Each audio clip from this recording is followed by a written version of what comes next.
Good morning friends. अपेक्षा online English classes के YouTube channel पर मैं जयपुर से एडवोकेट पंकज जोशी आपका हार्दिक स्वागत करता हूं। आइए grammar topic number 3 part number 4 में हमारा डिस्कशन है। प्रकार के 3 शब्दों के बाद कोई भी आर्टिकल नहीं आता है, यानी शॉर्ट, काइंड और टाइप के बाद कोई भी आर्टिकल नहीं आएगा। एसकेटी के बाद किसी भी आर्टिकल का प्रयोग नहीं होगा, 0 आर्टिकल आएगा। You bawl your wife in intoxication condition, what kind of 0 article person are you. तुम अपनी पत्नी को शराब के नशे में मारते हो, तुम किस प्रकार के इंसान हो, या काइंड के बाद कोई भी आर्टिकल नहीं आएगा, 0 आर्टिकल का यूज़ होगा। सेकंड देखिए, आई सा ए बिजार बर्ड लास्ट नाइट, कल रात मैंने विचित्र पक्षी देखा था। I don't know what kind of 0 article bird is it, मैं नहीं जानता वो किस प्रकार का पक्षी था। एसकेटी के बाद 0 आर्टिकल आएगा, यानी शॉर्ट, काइंड और टाइप के बाद हमेशा 0 आर्टिकल आएगा। सेकंड पॉइंट हमारा क्या कहता है, हेल, हेवन, पार्लियामेंट और गॉड से पहले कभी कोई आर्टिकल नहीं आता। हेल, हेवन, पार्लियामेंट, गॉड से पहले 0 आर्टिकल आएगा। I am living in a house akin to heaven, my life has ride with bloomy roses, मैं एक स्वर्ग जैसे मकान में रह रहा हूँ, मेरी ज़िंदगी खिलते गुलाबों से भरी हुई है। यहाँ पर हेवन से पहले कोई आर्टिकल नहीं आएगा, और HAVEN हेवन का मतलब है शरण देना। You must pray to God for his recuperation, तुम्हें उसे ठीक होने के लिए भगवान से प्रार्थना करनी चाहिए।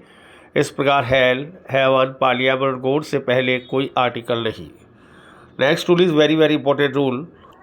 बाय के बाद परिवहन का कोई भी साधन आए तो बाय के बाद कोई आर्टिकल नहीं आएगा।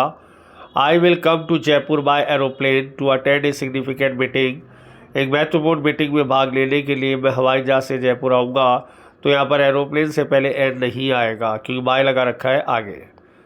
You must go to America by ship to deliver an emphatic speech, तुम्हें अमेरिका जाना चाहिए शिप के द्वारा एक प्रभावी भाषण देने के लिए। बाय और शिप के बीच में कोई आर्टिकल नहीं आएगा। By scooter, by bus, by car, by truck, by cycle, by auto rickshaw, by jeep के मध्य कोई भी आर्टिकल नहीं आएगा। आइए प्रैक्टिस सेशन को डिस्कस करते हैं हम। वह सर्वाधिक बुद्धिमान छात्र है जिसने प्रथम स्थान प्राप्त किया है। He is the most intelligent student that has got the first rank, यहाँ पर सुपरलेटिव डिग्री आने के कारण दैट आएगा, हु नहीं आएगा। वहाँ कोई है जो शराब पी रहा है, there is somebody that is drinking booze, यहाँ पर दैट आएगा समबडी के कारण। राम मेरा पड़ोसी है जो सुबह से शाम तक शराब पीता है। Ram is my neighbour who drinks booze from dawn to dusk, यहाँ पर राम करता होने के कारण हु आएगा। वह मेरा दोस्त है जिसको मैं पढ़ाता हूँ, ही is my friend who my teach, उसको मैं पढ़ाता हूँ, हु आएगा। ये मेरा पड़ोसी का कुत्ता है जो सुबह से शाम तक भौंकता है। He is my neighbour's dog which barks from dawn to dusk, जानवर के लिए विच। आइए मॉब लिंचिंग पर डिस्कशन चल रहा था हमारा। जब दबी नफरत और द्वेष जहर उगलती है तो मॉब लिंचिंग जैसी शर्मनाक घटनाएं घटित होती हैं। इस बढ़ते अपराध का प्रमुख कारण अशिक्षा और बढ़ती बेरोजगारी है।